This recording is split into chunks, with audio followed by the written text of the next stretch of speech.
Well, you're going to need to sell one of those two houses, or maybe both, because we don't know that you have enough set aside. And, the question I've heard you ask many times is how much is enough? And we didn't know. If everything works perfect, if the stock market behaves and you kind of scale back a little bit, you have plenty of assets to make it to age 92. We all know what happened March 2020. The world came to a standstill and the stock market did too. And it was a pretty significant crash. The one thing they said could not happen is now happening. When we came to Freedom Founders, we found that you don't have to be the landlord. You can passively invest, get the benefits that you would get as if we were still going and plunging toilets, but without having to get up at 3 a.m. and answer phone calls. And we're all a lot happier now, I will say. We're much happier now than we were then. Good day, everyone. This is Dr. David Phelps of the Freedom Founders Mastermind Community and Dentist Freedom Blueprint Podcast. Today, I have the privilege of talking to one of our Freedom Founders members, Dr. Dennis Perry. Dennis and his wife, Monzel, became Freedom Founders members about 2 years ago, right about in the beginning stages of COVID, in that spring of 2020. And we'll talk a little bit about their pathway through Freedom Founders and just what they've discovered and what freedom means for them. So, Dennis, thanks for being with us today. Well, it's my pleasure, David. I appreciate you asking me. It's always an honor to sit and chat with you. Well, you became very, very quickly, you and Monzel become leaders in our community. And I think that just speaks to who you are. You've always been a leader, and no matter what you do with your family, your community, and also as a senior partner in your former oral maxillofacial surgery practice. Partner there for how many years? Oh, golly. I was in practice for 31, 32 years. And the senior partner now, he joined me, I guess we were together 25 years, maybe, before I retired. So I was practicing maybe 5, 6, 7 years before he joined me. And then after that, we had another person come on, then another person. So we grew the practice pretty well, the two of us, but I had a partner for 25 years or more. Well, in that line of work, you just about have to have a partner. So you have got to figure that out. Otherwise, it's too much for one person to do it. So end of 2019 was when you were able to make your exit from your partnership. That was planned and worked through with your partners, and to have that happen. And I remember, you talking about you and Monzel meeting with your financial advisor, coming up to that point, and just, again, like everybody would do, you're ready to leave practice. That active income years are going to be over. And, do we have enough? Do we have enough in our accumulated assets and our investments that we put aside over the years? Do we have enough? What was that conversation like for you and Monzel? Well, that's a great question, and I'm really kind of glad you asked. We have a home in Tennessee as well as our home here in Cincinnati. We were working with 2 or 3 different financial people, all doing, we had a person on the insurance side, somebody on the money side, and they rarely work together. So we're getting sort of conflicting ideas, but pretty much all of them thought, well, you're going to need to sell one of those 2 houses, or maybe both, because we don't know that you have enough set aside. And, the question I've heard you ask many times is how much is enough? And we didn't know. And honestly, if it had been up to them, I would have worked many more years. But as you know, I have back issues, and just getting ready to have my 3rd surgery here in about 3 weeks. And I just couldn't do the work anymore. I couldn't do it. So those conversations were, if everything works perfect, if the stock market behaves and you kind of scale back a little bit, you have plenty of assets to make it to age 92, which is, I guess, is sort of standard in that industry. Beyond 92, they had no idea what was going to happen. But their big warning was, as long as the stock market behaves, because everything was pure traditional investments, stocks, bonds, that sort of thing. And as long as the stock market behaves like it's supposed to and continues to perform at this unprecedented historic level, you'll be fine to age 92. Well, as you said, I retired at December 31st, 2019, and we all know what happened March 2020. The world came to a standstill, and the stock market did too. And it was a pretty significant crash. At that time, it looked it was a woe is me kind of moment. I thought, gosh, we're going to, the one thing they said could not happen is now happening.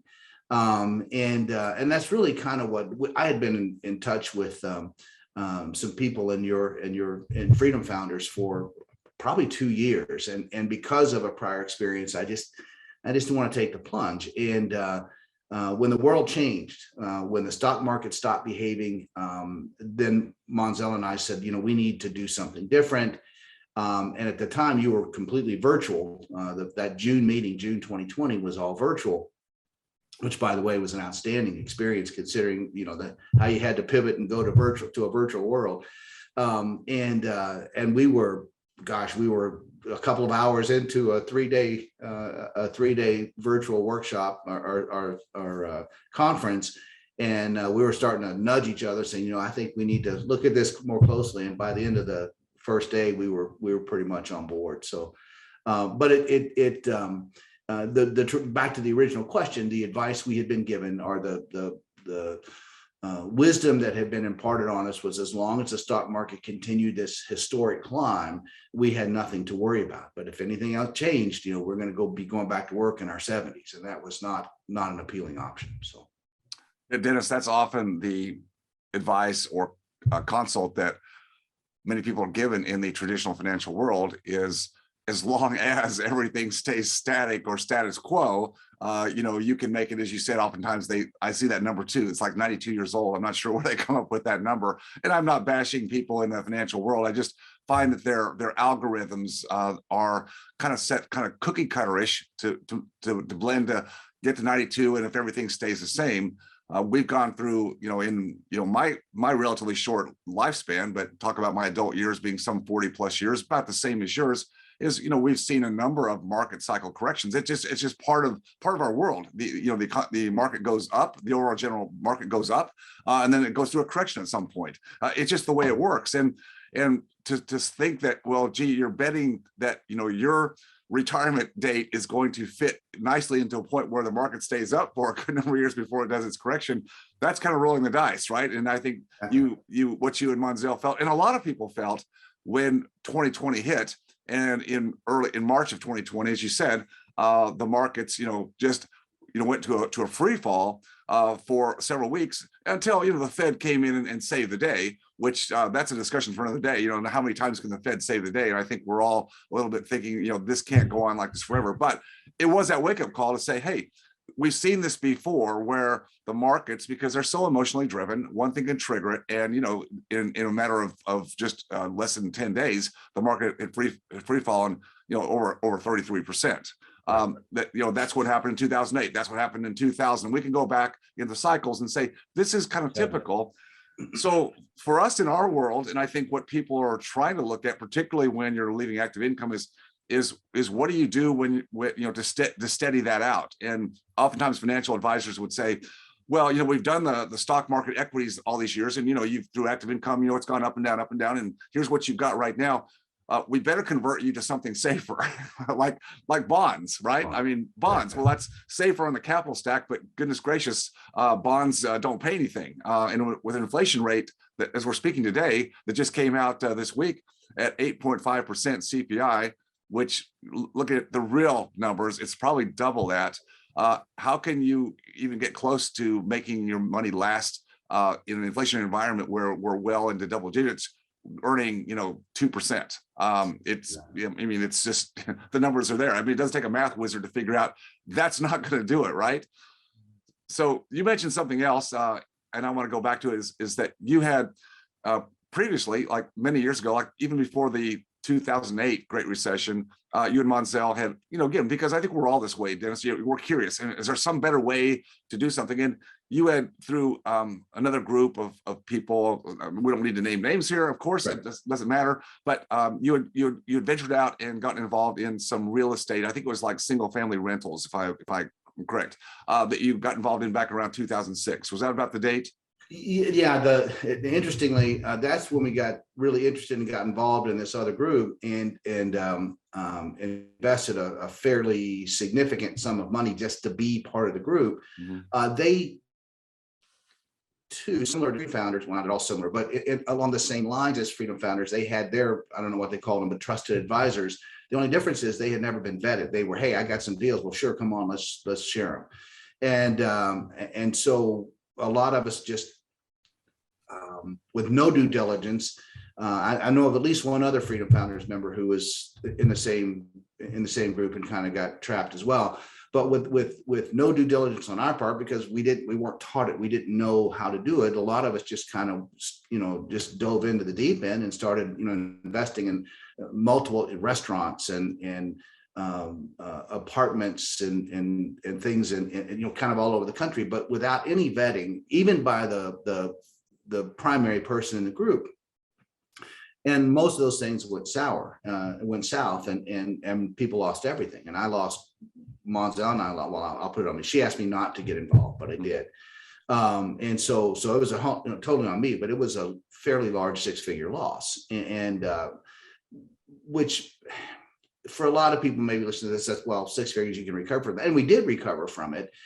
But if you think of if we had that, $150,000, $200,000 still today, how much more we could have done with it instead of losing it and having to start over again. So it was a very painful lesson, and I was very leery of any groups. One thing that it did impress upon me, though, was that we needed that real estate, and I've always kind of believed that real estate was part of every wealthy person's portfolio, and we wanted to build wealth. We wanted to live free. We didn't actually have a good definition for what free was, but we knew we wanted to not be tied to the practice all the time. And so we started on our own. We joined the local RIA group, which is a pretty big and strong RIA, and just started buying houses on our own and managing them ourselves. Monzo was a school teacher, and we had a little guy we were raising, and well, not in 2006, he was already in college then, but at any rate, we had a family, we had our own other obligations, and we're also landlords. We were the toilet plungers and everything. And just to give you some indication of just how bad my timing is, the bulk of our houses, we bought 6 houses, I think, in October, November, December 2007.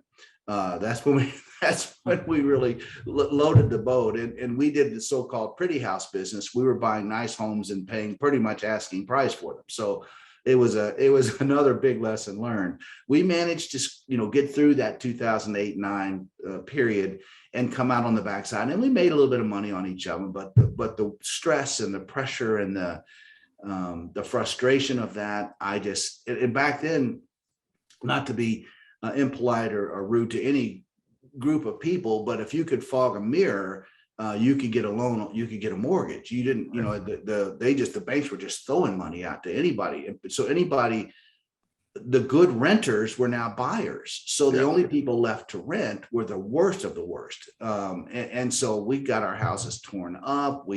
Eviction after eviction. It was just, and that was us doing it. We had no knowledge, no background, no experience. So it was an absolutely terrible experience, and which is why my hesitation when it came to Freedom Founders, the bad experience with another group, and the fact that real estate was my worst nightmare at that time. Looking back, we did okay with it. We made some money. We got some nice tax benefits from it.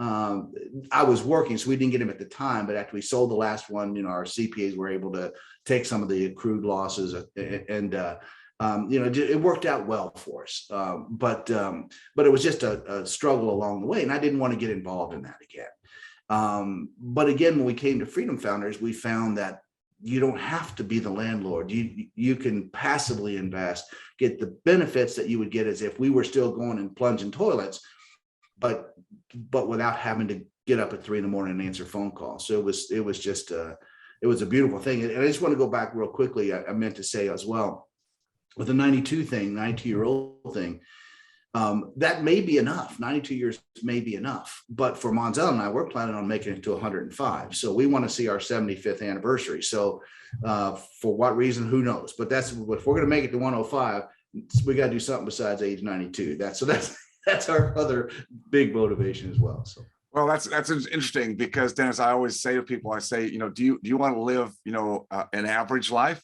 So again, picking that 92 number, which is an average number that somebody came up with and said, well, that's a good number. Do you want to be average? Well, then do what everybody else is doing. If that's what you feel safe, do what they're doing. If you want to live an extraordinary life, meaning more years, more freedom sooner, more peace of mind, you got to do things differently, and that's a little bit scary. Right? I mean, it's a little bit scary. I mean, we tend to feel safe if we're kind of following the path that everybody else says, well, you do it this way, right?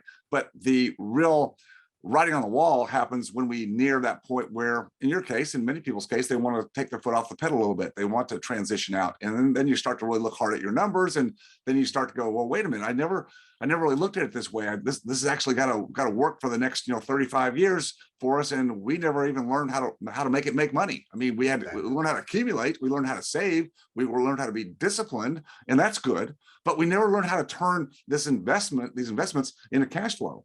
Another thing you said that I thought was really good is that even with buying those properties in Cincinnati, at the top, really the top of the market in 2007, and yes, notwithstanding the fact that it was stressful. I mean, I talk about accidental landlords or people who do kind of jump into real estate, and lots of people do it. They try it, they're handed it, and they go, wow, this was not fun because I was trying to do it as a side job. I have my own practice, my business, and here my wife and I were trying to deal with contractors and tenants, and we just didn't have systems in place, right? And that's going to be the case. But even then, you found that kind of real estate, highly in demand, even going through a downturn, you came out, at least financially, even made a little bit of money. Now, that doesn't talk about the time you spent and the stress. I get that. And that's why in Freedom Founders, we do it differently. We do it a lot differently. And a lot of people will say to me, well, David, that sounds like a pretty big investment to be a part of Freedom Founders. And I say, well, there's always a trade.